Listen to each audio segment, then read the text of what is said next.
I never imagined I would be the villain in my own love story. Jason and I met young, two college kids who thought loyalty and shared dreams were enough to survive the world. For 10 years, we were each other's best friend, biggest fan, safe place. Marriage came naturally, stability was there, but slowly the emotional thrill dulled. Life became bills, groceries, polite conversations over tired dinners. Then he came along, a coworker named Ryan. It was innocent at first. Long talks about dreams, frustrations, and what if scenarios over too many cups of coffee at work. I justified it. It's just talking. Everyone needs someone to vent to. But I started craving those talks more than my own husband's company. I started hiding the depth of our connection, deleting texts, avoiding mentions of Ryan. I stopped looking Jason in the eye when I lied about staying late at work. One night after a fight with Jason about something trivial, dirty dishes, I think, I went to Ryan's place under the excuse of working late. One glass of wine turned into two. Tears turned into comfort. Comfort turned into something irreversible. The next morning, I looked at myself in the mirror and didn't recognize the woman staring back. A storm of guilt hit me, so fierce, so all consuming, that it bled into everything. I couldn't laugh at Jason's jokes. I flinched at his touch. I picked fights over nothing just to avoid my own shame. I confessed 3 weeks later. Jason sat there, silent, absorbing the shrapnel of my words. His face, that face I had kissed 1,000 times, crumbled. I begged. I cried. I promised to cut Ryan out forever. I offered therapy, new beginnings, anything. But some fractures don't heal. Jason tried for a while. We went to counseling. We pretended.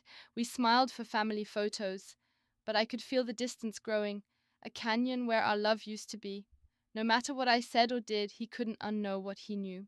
In the first few months after Jason left, I lived in a numb haze. I kept replaying every moment, every sign I had ignored, every time he had looked at me with so much love, and how easily I had shattered it. The silence in the house was unbearable, the echo of memories far louder than any sound. I kept expecting him to walk back through the door, to say he missed me, to say we could start over, but he didn't. Friends tried to help, girls' nights, advice, books about self forgiveness. I smiled through it all, pretending I was healing, pretending time would fix this like a broken bone. But it wasn't just a fracture, it was an amputation. A part of me was gone, and it was my own hand that had wielded the knife. There were days I almost called Ryan, the man who had started it all. Part of me longed for a shortcut to forgetfulness, someone to blame besides myself. But the thought of him made me sick. Ryan had been the catalyst, but the real betrayal had been my choice. I realized then that infidelity wasn't a moment. It was a series of small decisions, a text I didn't delete, a conversation I shouldn't have started, a boundary I didn't defend. The affair wasn't born the night I crossed the line. It was planted long before, watered by my own negligence. Therapy became a lifeline. I sat across from a therapist week after week, peeling back layers I had buried for years. I talked about the loneliness I never admitted to Jason, about how I felt invisible, not just in the marriage but in my own life, about how instead of facing that pain with honesty, I had sought validation elsewhere. Cheap validation that cost me everything. One day during a session, my therapist asked, "If Jason had done to you what you did to him, would you have stayed?"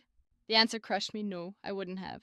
I realized then that my regret wasn't just about losing Jason. It was about losing the version of myself that could have faced my unhappiness with courage instead of cowardice. Years have passed now.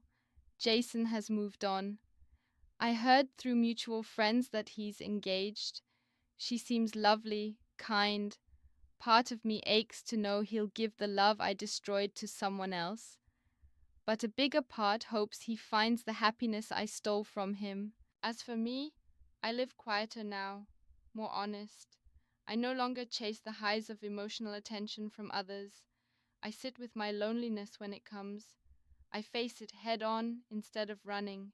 Some days it still hurts. Some nights the guilt still wraps around my chest like a chain.